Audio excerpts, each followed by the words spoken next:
I don't really know why I'm doing this, to be honest. I just fancy doing it. Tour de France picks 2015. I'm going to give my picks for the GC and the points classification. If you're interested, why don't you give your picks and we'll see who's done the best at the end of it. So here are my ignorant, I don't know fuck all about any of this picks for the 2015. For the GC, I'm going to go with Froome. For the points, I'm going to go with Alexander Kristoff, and I ought to really give my reasons why. So for the GC, I think Froome, I don't think he's odds on. I think he's more likely not to win than to win. But there's 4 good guys going there, and he is the one that I think is there's the least uncertainty about. Right, we know he's on form. We've seen his form. He's shown his form at the Criterium du Dauphiné, and we can see that he's a hair's breadth away from being where he needs to be competitive there, even though there's maybe not as much time trialling as would really suit him for the Tour. Quintana, we don't know that much about because he hasn't done that much racing. So who knows? And the same with Nibali. Yeah, maybe Nibali will be the same as last year. Not do very well at the Criterium du Dauphiné, but then hit form for the Tour. But if he hasn't hit form, has won the Italian Championship, I think, yesterday. But if he hasn't hit form yet in the kind of terrain that is going to decide it, he's an unknown. Contador, yeah, did fabulous at the Giro, but not a lot of support. And he was only really against Astana and Fabio Aru and Landa on a few stages. But really, that's just kind of one-on-one there, isn't it? It's just Tinkoff Saxo versus Astana, and so if you want to do a double, if you're talking about doing the Giro Tour double, which is going to be a huge ask in any event, but if you look back at the last few years, how much easier, how much more attainable it would have been than this year, when he's not just basically going to be picking out one person.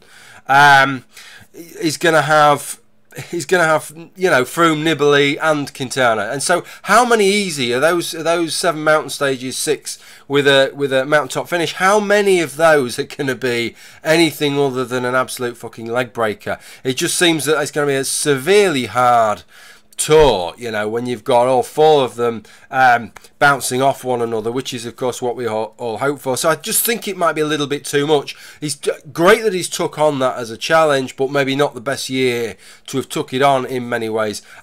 So I just think he might fade near the end. So I'm kind of going for Froome really as a kind of fallback position there, because I just don't know enough about the others. But any of those 4 could win, I think.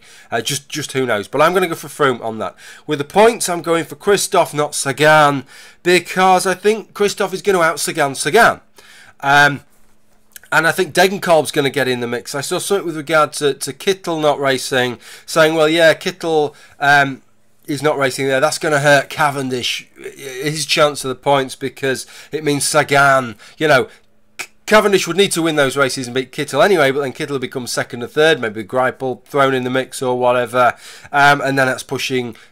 Sagan's effectively jumped up a place, but I don't see that. I actually see Kristoff as beating Sagan on those pan flat sprints, of which there aren't many. I think you're looking at stage 2, which echelons might be involved. Then I think it's 5, 6, 5 and 7, and then the final stage at the Champs-Élysées, and then the rest of them, these little uphill kicks, which Kristoff has shown how good he is with these little uphill kicks, and he's shown how versatile he is. He won the Tour of Flanders this year, which is over the cobbles, so he's got a good chance there in stage 4, as has Degenkolb, who won Paris-Roubaix. And that's the thing with Kittel gone, surely that's going to hurt Sagan more than Cavendish, isn't it, in terms of the points, because all the resources are going to go behind Degenkolb. So I think you could have a chance now, whereas Sagan's sort of business model was to peck away at 2nds and 3rds in the pan flat sprints, and then in the more rolling terrain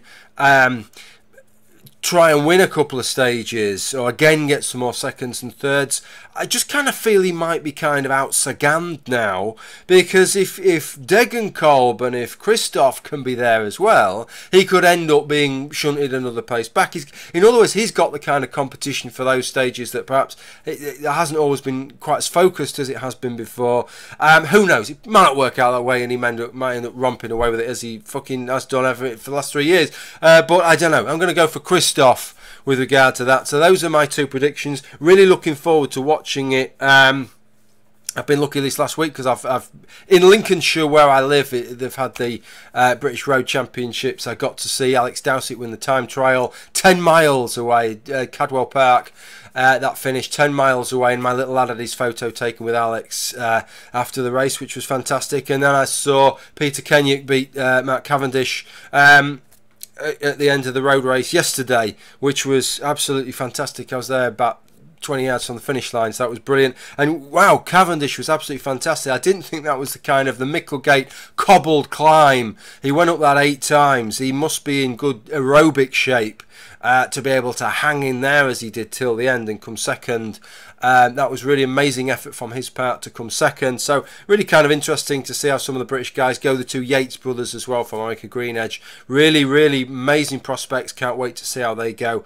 5 British guys in the Sky team. So it's a really good, after a Giro with no British riders at all, 10 British riders. So that's something really to look forward to. Okay, that's all I was going to say. Those are my 2 predictions, Froome and Kristoff. Anybody wants to leave their predictions or make a response video, more than welcome. Thanks for watching and bye for now.